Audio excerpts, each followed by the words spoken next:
Fala galera, beleza? Aqui quem vos fala é Matheus Rosenberg e hoje vamos falar sobre a Reforma Protestante. O que foi a Reforma Protestante? Bom, neste vídeo você vai saber o que foi a Reforma Protestante, você vai saber a diferença, como surgiu a diferença entre evangélicos e católicos, você vai saber o que foram as cartas de indulgência, você vai saber por que as missas eram feitas em latim, e também vai saber o que foi a Guerra dos 30 Anos. Isso tudo em poucos minutos. Mas antes, não se esqueça de, por favor, se inscrever no canal para me dar aquela força, aquele joinha também, comentar o que achou, também compartilhar para um amigo que precisa saber o que é Reforma Protestante. E também temos uma página no Instagram, você vai colocar lá história.clássica e vai me achar lá. Beleza, galera? Então, após a vinheta... In his red right hand. Bom, então quando falamos de Reforma Protestante, o primeiro nome que vem na nossa cabeça é de Martinho Lutero. Eu sei que você já ouviu esse nome, Martinho Lutero. Quem foi ele? Bom, Martinho Lutero nada mais foi do que um padre que, na verdade, ele se tornou um padre, mas o pai dele queria que ele fosse um advogado, mas ele falou, não pai, eu vou ser padre mesmo, é isso que eu quero. E ele ficou conhecido por ser um padre que bateu de frente com a igreja. E isso lá pelos anos 1500, quando isso era uma coisa bem complicada de se fazer, quase impossível. Sabe, não era uma coisa muito esperta você querer bater de frente com a igreja, com a instituição, a igreja como era, né, antigamente. Bom, ele acabou se incomodando com algumas coisas que essa instituição pregava e ele acabou fazendo algumas críticas. E ficou conhecido como as 95 teses, que nada mais foram do que críticas que Lutero fez à igreja. E isso foi feito em 1517. E o que tinha nessas 95 teses? É tese pra caramba, né, galera? Mas calma, o que vocês precisam saber, principalmente, são algumas só. O que acontece? Na época, as missas eram feitas em latim, eram pregadas em latim. E o Lutero não concordava com isso. Por quê? Porque quem sabia latim eram as pessoas mais influentes e que tinham uma situação financeira melhor, as pessoas ricas, que poderiam ter a instrução, que poderiam aprender o latim. Então ele pensou, não é justo, as pessoas pobres, elas não têm condições financeiras de aprender o latim para entender o que é dito nas missas. Então... só as pessoas ricas têm direito a aprender, só as pessoas ricas têm direito a religião, a entender o que é dito na missa. Então ele se questionou muito sobre isso, e isso foi uma das teses dele. E uma das formas dele bater de frente foi traduzindo a Bíblia do latim para o alemão, que até então só tinha sido feito uma vez, que quase ninguém sabe, que foi para o inglês, mas a dele ficou mais famosa porque realmente ele bateu de frente com a igreja e traduziu a Bíblia do latim para o alemão, para que a população que não tem tanta instrução, que não tem tanto dinheiro para ter instrução, conseguiria ler. O cidadão comum conseguiria ler, o trabalhador comum conseguiria ler, porque estava na linguagem deles. Mas uma pergunta, galera, por que era tudo em latim? Por que as missas eram em latim? Uma curiosidade aí. Você sabe por quê?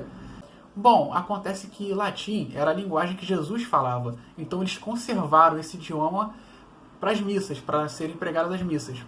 Outra reivindicação foi que ele queria acabar com as vendas de indulgências. Mateus, indulgência? O que é venda de indulgência?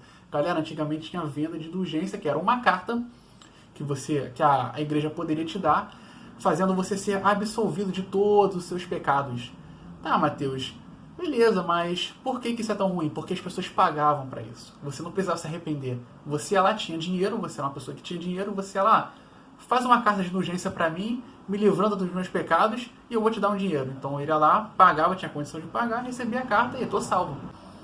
Então ele se frustrou muito com isso. Ele falou, pô, não é legal, não é interessante, porque então você não precisa se arrepender, você não precisa mais de fé, não precisa se arrepender, você não precisa querer ser uma pessoa melhor, é só você pagar que tem a salvação, que você vai pro céu? Não, eu não acho certo. Eu acho que a pessoa deveria se arrepender. E foi isso que ele fez. Uma das coisas que ele bateu de frente foi contra essas cartas de indulgência. Porque, por exemplo, o pobre ele se arrepende, ele tem fé, ele ama Cristo, ele tem a fé dele, se arrependeu do que ele fez, ele não pode ser salvo, porque ele não pagou porque ele não tem condição. Então a pessoa que não tem condição de pagar e se arrepende do pecado, ela não vai para o céu, e o rico que pagou e não se arrependeu vai para o céu? Sabe, para ele não fazia sentido, realmente não faz.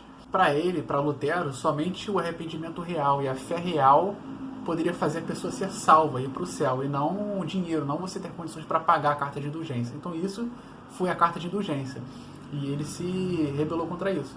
E a igreja naquela época, como vocês sabem, era muito poderosa, então ficou um impasse sobre o que eles iriam fazer com Lutero. Se matava, se não matava, se prendia, e ficava um ping-pong, né, de um lado para o outro. Bom, aí acontece que ele ateou fogo no decreto do Papa, ele colocou fogo no decreto do Papa e era tudo que eles precisavam.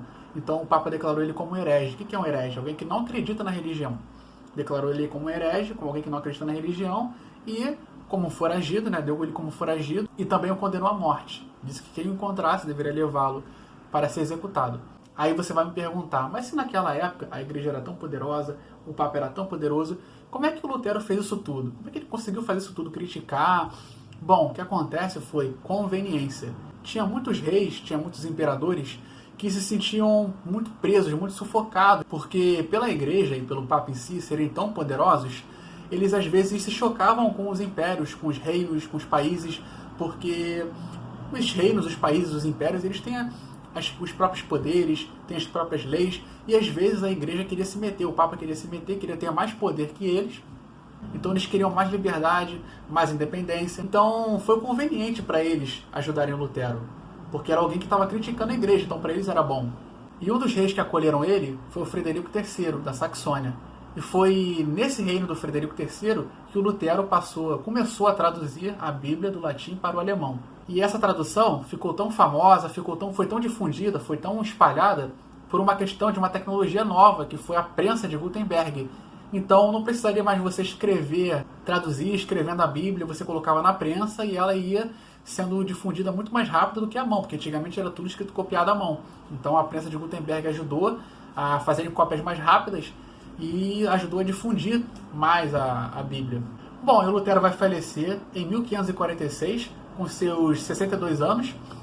E lembrando, galera, que ele não foi o primeiro e também não foi o último da Reforma Protestante. O que foi a Reforma Protestante, afinal?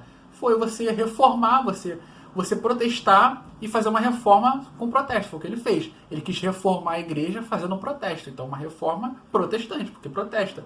Então, como eu disse, ele não foi o primeiro, tiveram alguns antes dele, e também não foi o último, mas talvez ele tenha sido o mais importante, o mais lembrado até hoje. E depois, 101 anos depois das teses dele, veio acontecer a Guerra dos 30 Anos, que foi uma guerra que aconteceu entre os católicos e os protestantes. Galera, e com o tempo, os protestantes vão ser chamados evangélicos, né? Vão mudar a nomenclatura de protestante para evangélico, que é o que a gente conhece hoje realmente como evangélico, e os católicos continuam sendo os católicos. Mas é isso aí, galera. Fico muito grato que tenham assistido até aqui. Espero que tenha sido bom, espero que tenha sido proveitoso, espero que tenha sido simples, né, de fácil entendimento e rápido, né? Mais uma vez vou pedir para que vocês se inscrevam no canal, curtam se gostaram, comentem o que acharam, divulguem, né, compartilhem para pessoas que vocês acham que precisam entender o que foi a Reforma Protestante de forma rápida. E lembrando também do nosso Instagram, como sempre preciso lembrar, @história.clássica, que vai me achar lá. É isso aí, galera. Muito obrigado por mais uma vez. Eu vou ficando por aqui e fui!